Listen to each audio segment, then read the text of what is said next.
Everyone, this is the acyuta-bhava from Nightlight Astrology, and today I'm hanging out again with my friend Kat from the Creative Introvert. Kat is helping me to gather questions from all of you on YouTube, and we make some Q&A shows based on all the feedback and questions that you guys ask week to week. Kat's been helping me do this for, gosh, a while now, and it's been, you all know her by now, so it's good to have you back, Kat.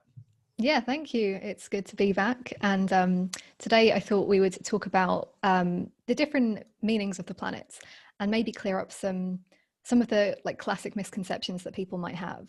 And so what I'm going to do is I'm going to give you a planet and give maybe one of the most common or basic associations we have with that planet and see what you want to do with that. Sounds like fun. Okay, so let's start with the sun. And my association for the sun is ego. Yeah, that's a good one.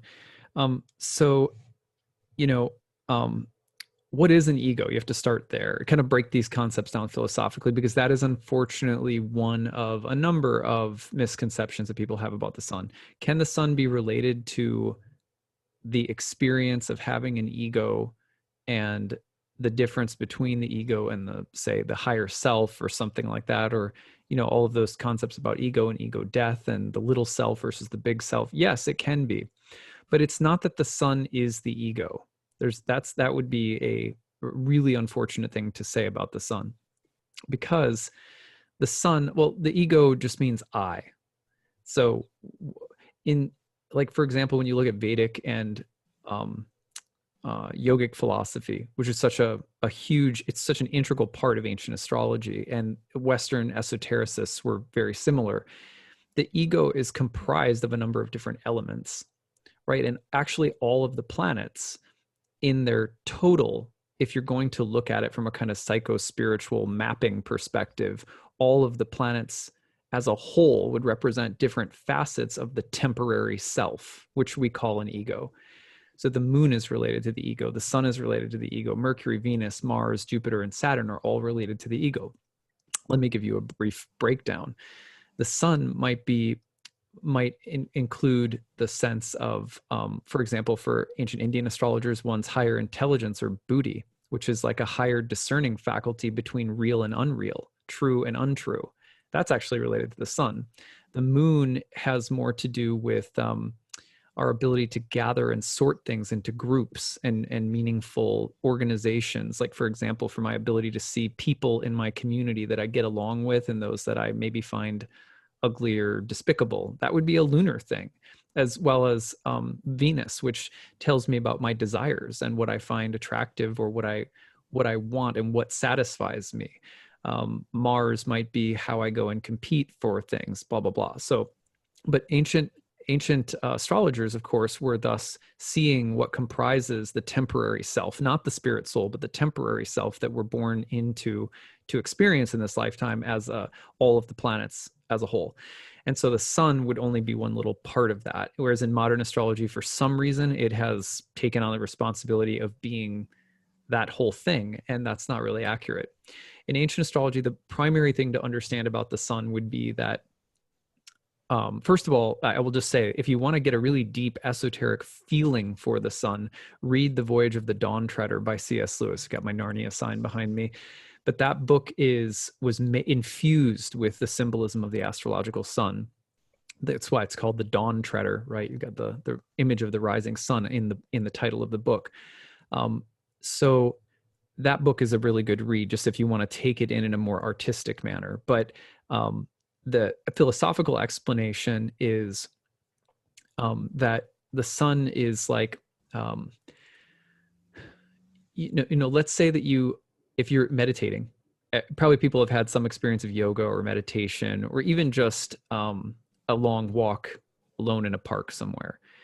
And suddenly something that you have been chewing on for a while, a problem you've been trying to solve, or maybe a worry or an anxiety or a fear or something like that. And then suddenly it's like a light bulb goes on and you have that illuminating sense of what is true, what is real, what is relevant.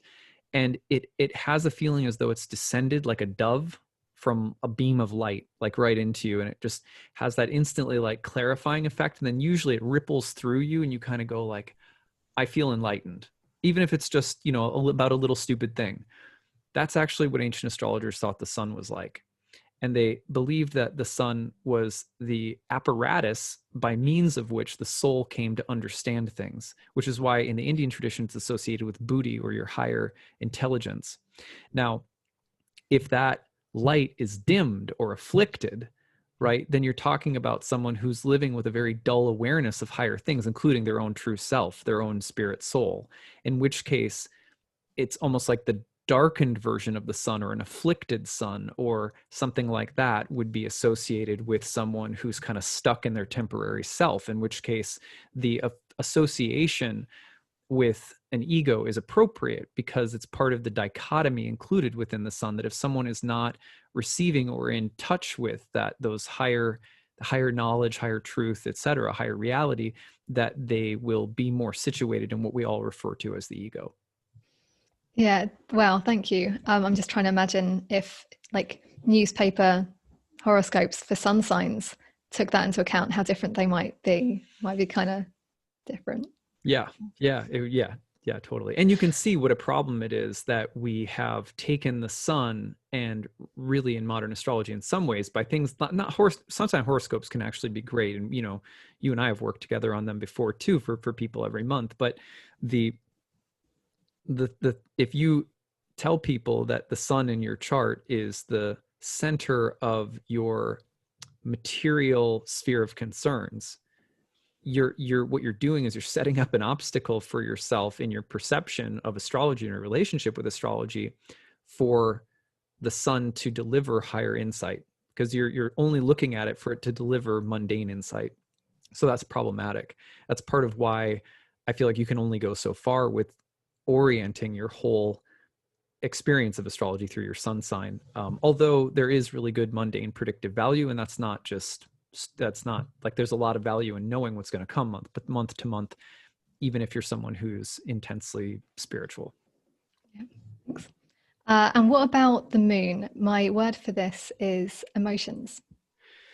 Yeah, there's another unfortunate one. It's like, it's the same thing. I mean, if you think about what is an emotion, people think they know, and I did too. I read this book by James Hillman called Emotion, and it was really like almost like the anatomy of an overused and misunderstood word. So it's like we use the word emotion a lot. We never really talk about what an emotion is or what it means. And so first of all, my just suggestion, not that I have the answer as to what an emotion is, but one thing that James Hillman really liked to do, and I really appreciate him for, is he liked to push the buttons of like thinking that we know what something means. So when people say the unconscious, there's another throwaway word. Oh, it's unconscious. It's unconscious. It's unconscious. Well, what is the word? What does that mean? Right? What is it? Where does that word come from? How was it used? How has it been used? It's almost like, yeah, again, you need like sometimes you need a little bit of an anatomy of the word that you're using, because once you start diversifying it and realizing how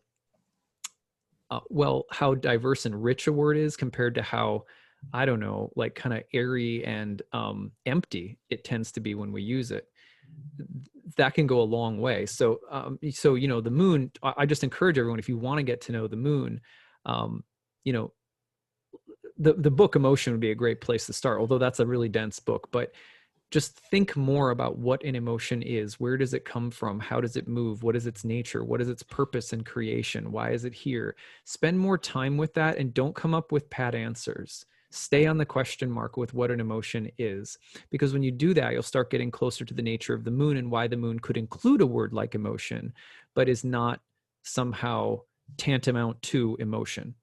So let me give an example. Another book, by the way, I'll throw out more books around the traditional planets, is The Silver Chair. That's the Narnia book to read. I see where this is going with the I'm planets. not getting paid anything to tell people to go to Narnia, but since it's on my mind every day, yeah, The Silver Chair is a really good one. But okay, imagine that you remember that the moon is not an original light; it's a reflective light. And ancient astrologers were very much aware of this. And so they also saw this world as a replica, or as like a shadow, or almost like a hologram modern day people have, what do they call it? The AI view of everything, the simulation reality. You've heard of this before? Yeah. Yeah, like I think it's like, what's the guy's name? Elon Musk, that's really Mhm. into it, from Tesla.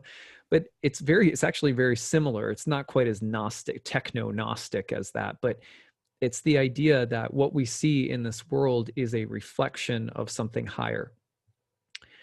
For example, last night, we were at the neighbor's place last night, and they had a little gathering of people in the neighborhood, and it was nice for us to meet new neighbors and stuff like that. And as I was watching, though, I can feel there's moments where I'm like nostalgic as I'm experiencing something. It's like I feel like I'm living in the memory of something as I'm actually experiencing it. That's sort of worsened these days by taking cell phone pictures and nostalgizing them 10 seconds after we take them or whatever. But yeah, like, so the moon, the lunar reality is the one where, while you're in it, there's a simultaneous reflection upon it, and that is where emotion comes in, which is tricky to understand. But if you think about what emotion is a kind of fluid response to something that's happened, an input or a stimulus or an event or a person or an influence of some kind that's come in, and then we respond to that thing as it's happening or as it has happened, or in response to its memory or something like that. We have an emotional response, we say. So the moon was thought of as reflective and responsive, right? But that's very deep esoteric concept that was connected for ancient astrologers to the difference between, also like the sun, to the difference between ignorance and illumination. So for example, the little self, how does the little self come in contact with that higher beam of light that we talked about from the sun? Well, it has to go walk around the lake, and it has to, and this is what I do with my beads, it has to pull its beads one by one, 108, the number of the moon, and it has to actively reflect upon its experiences in order to get that higher beam of light that says, I'm a spirit soul reflecting, right? So once you start reflecting, you realize the source of the light that's offering you the ability to reflect, and that's your actual consciousness. So that's why reflection is so important, but reflection is a lunar act.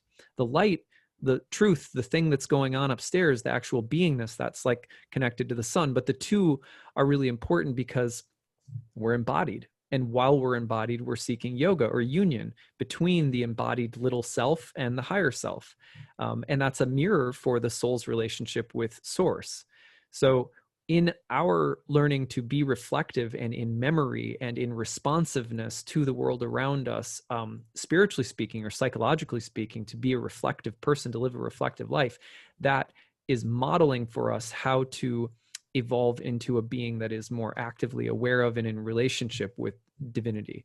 So that's what the ancient astrologers were teaching us about the moon and the sun. So you could take the sun and the moon are the most dense to talk about, but if you can understand now that emotion is like it's like in all of the emanations of thoughts and symbolic associations that come from that philosophical territory that we just discussed, emotion is like one very small way of talking about that reflective quality that is a part of our experience. But again, emotion divorced from this whole esoteric paradigm of the moon is very meaningless.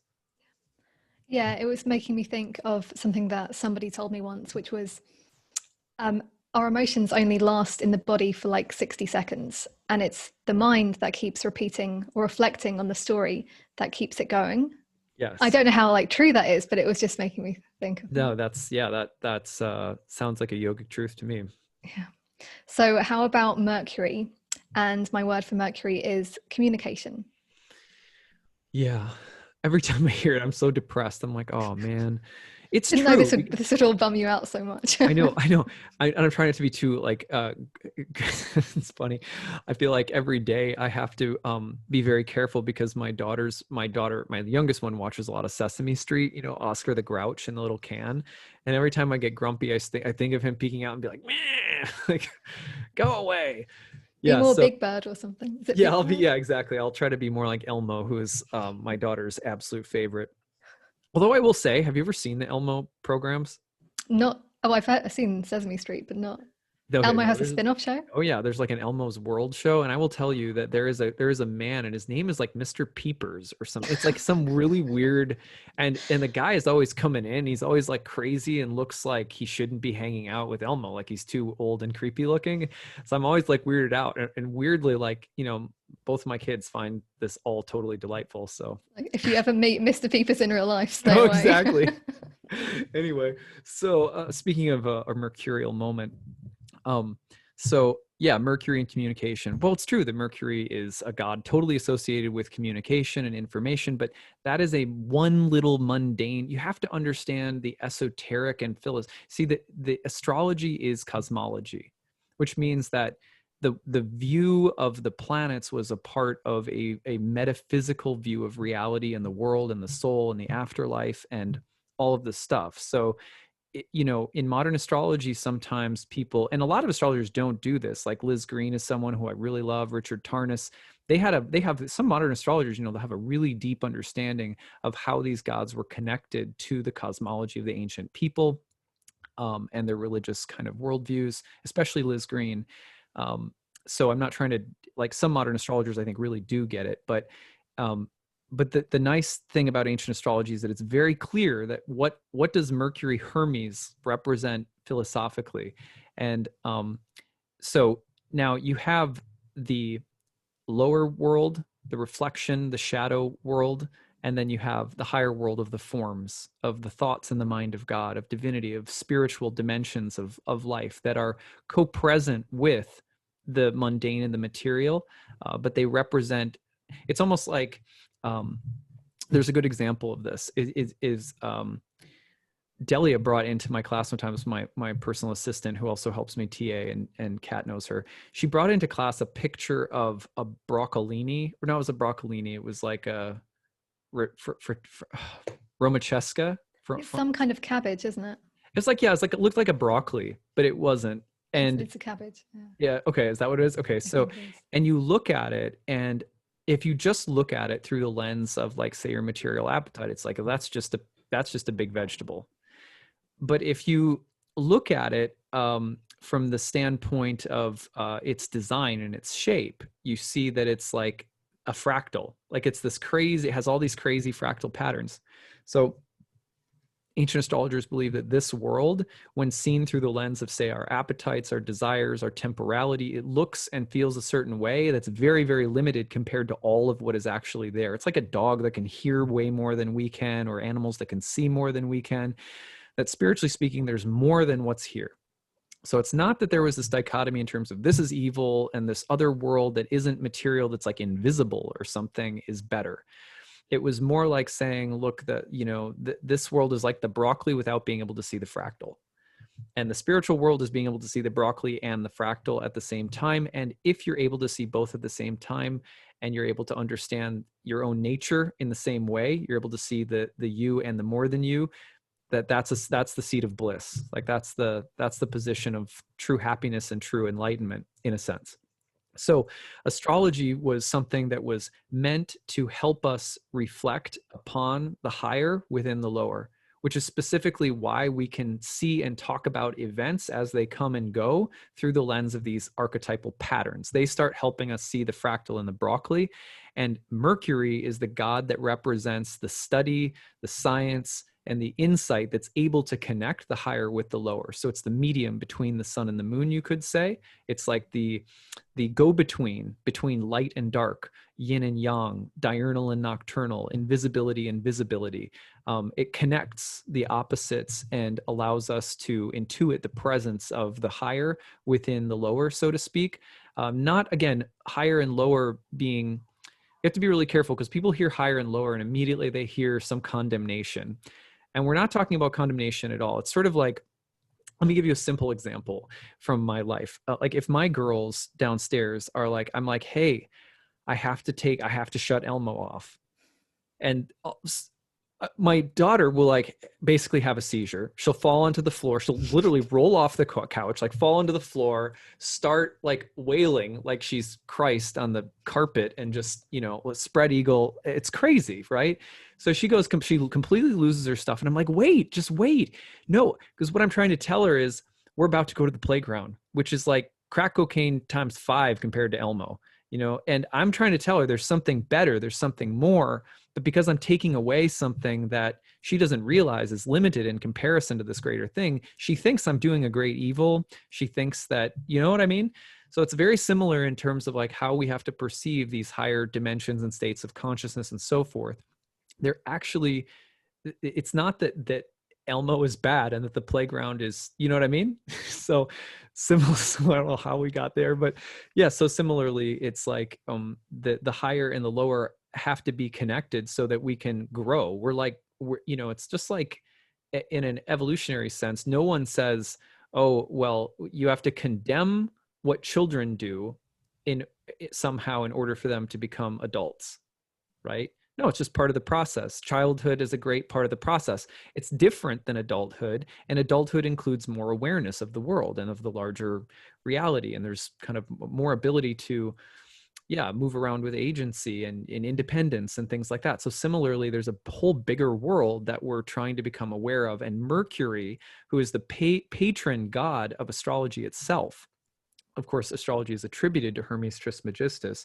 Mercury is the one that is helping the communication between the higher and the lower, the ego and the higher self, everything like that. So he's a messenger, and he relates esoterically.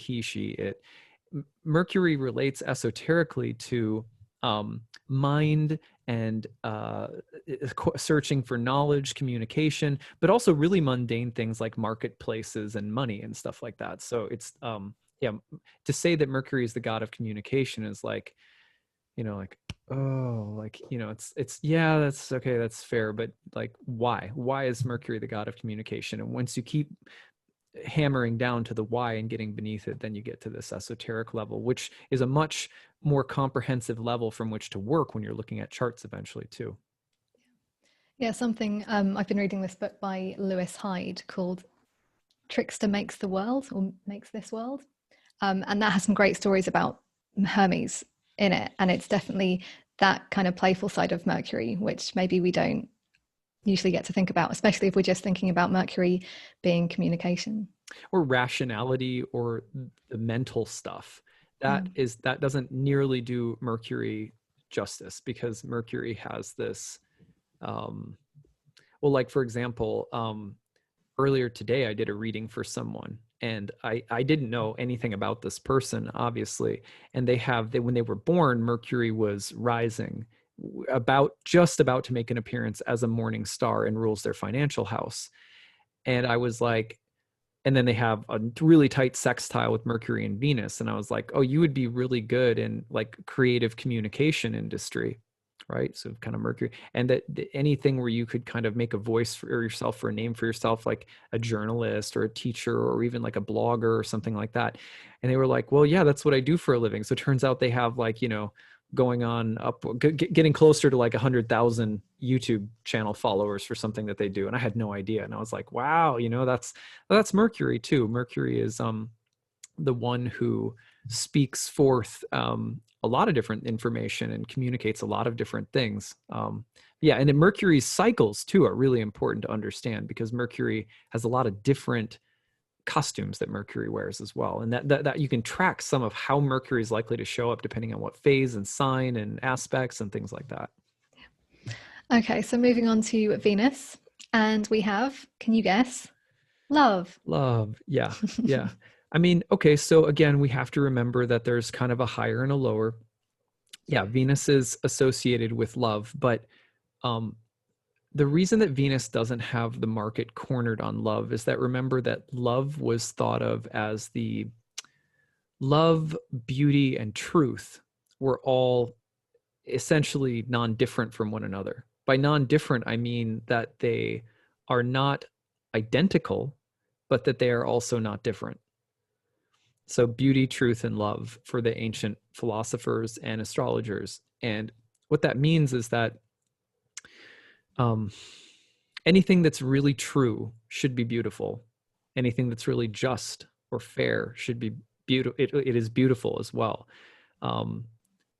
So that from that standpoint, you have to remember that what ancient astrologers considered, for example, to be like the love of God, or the love at the source of all reality, that's not what we're talking about when we talk about Venus. Because for ancient astrologers, that was something that the planets as a whole, the language of astrology as a whole, was emblematic of. So, Venus, Venus would be like amorous love. Venus would be romantic love. Venus is sensual love. But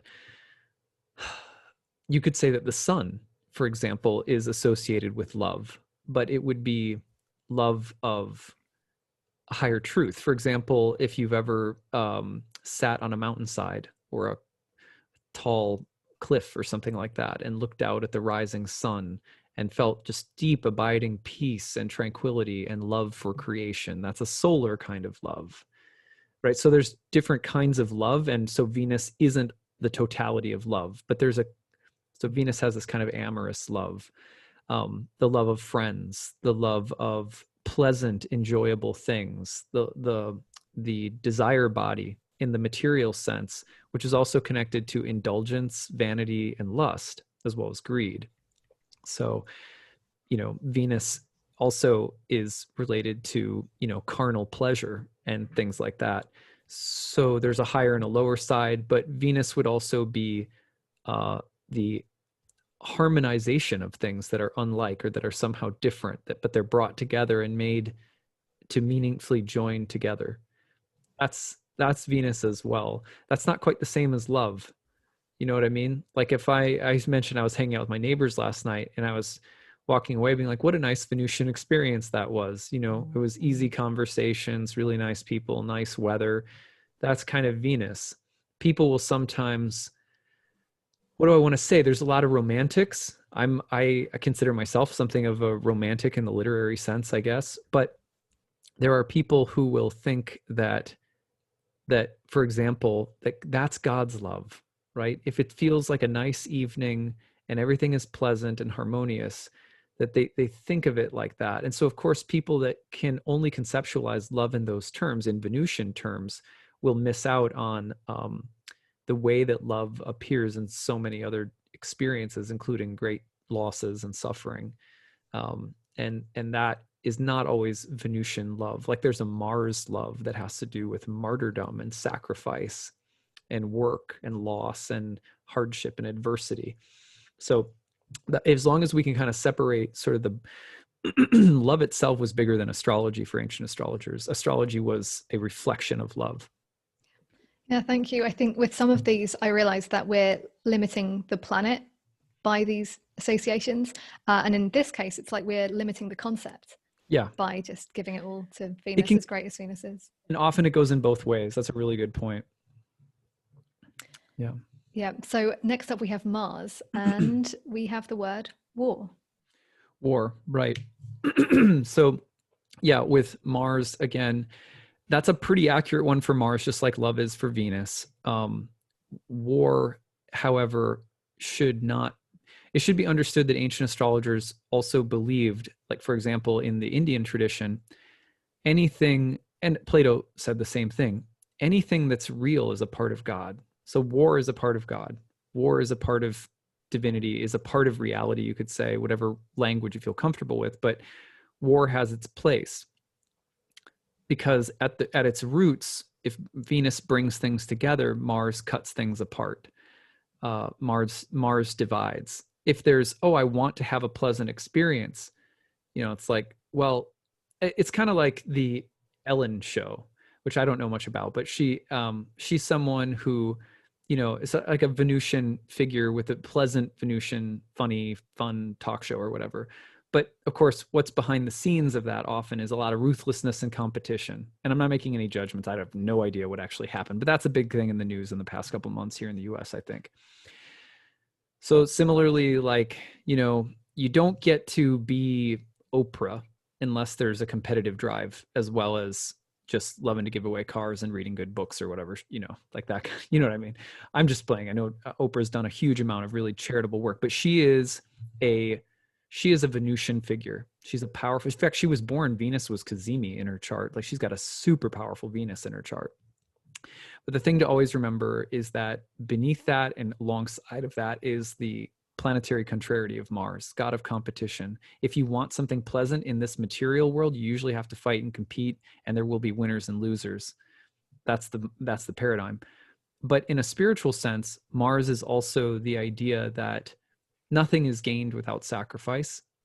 Like in the ancient world, if you wanted it to rain, you might kill a ram, what, like it's that kind of a thing. So the also the idea that war and blood and strife serve that they're a part of a larger cosmic harmony, like the circle of life in the Lion King. You could think about it like that too.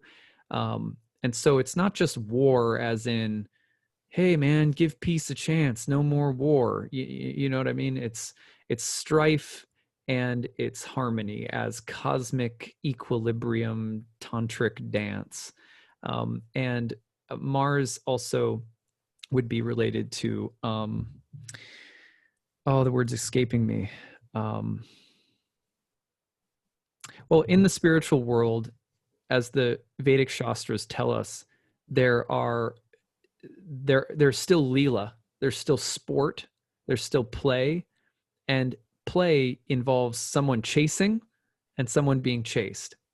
Robert Bella, if you ever want to read a really good book, there's this guy named Robert Bella, and he's a Pisces, and he wrote a book called Religion and Human Evolution.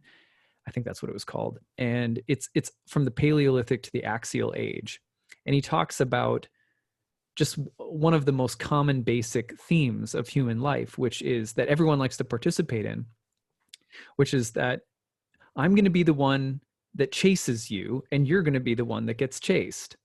And then the person, eventually you stop. And for the game to be fun, it has to flip flop so that the other person says, okay, now I'm going to chase you and you're going to be the chased. And that this is a game that we play, but it also matches this really ruthless quality in nature where things are hunting and killing each other. And we do this on football fields, right? Sport and battle. And I go against you and you try to defend. And then I go against you and you try to defend, and like that.